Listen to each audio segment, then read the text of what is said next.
ไอ้น้องเฮ้ยผู้ชายเลิกกับชู้ไม่ได้เลิกกับชู้แต่ว่าเลิกอีกเนี่ยนะแต่ถ้าชู้ยังไงให้มีประโยชน์เลิกไม่ได้มันไปด้วย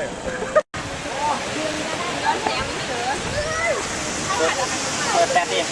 ย้อนแสงก็เปิดแปดพี่ฟ้า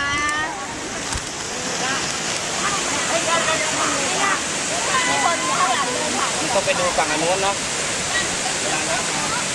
ต้องขุดอะไรนะ มีทางลงอยู่ทางลงข้างล่างเนี่ย ไปข้างล่างก็ได้ เราเวลาน้ำเต็มนี่มันก็ติดสวยนะ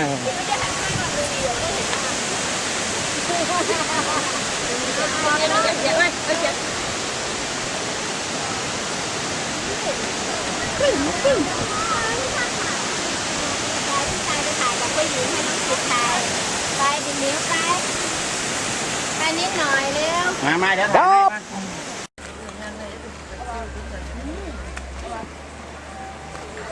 เห็นไหมพี่ๆเข้าไปได้ตัวเองไปไม่ได้อะ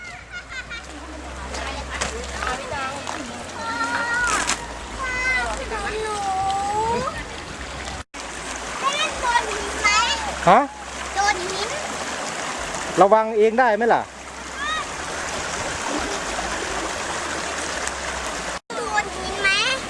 มันจะบาดเจ็บนะเอารถเอาของเล่นวางไว้ก่อนครับ เอาไว้ตรงไหนอ่ะ หืม ไว้ตรงไหน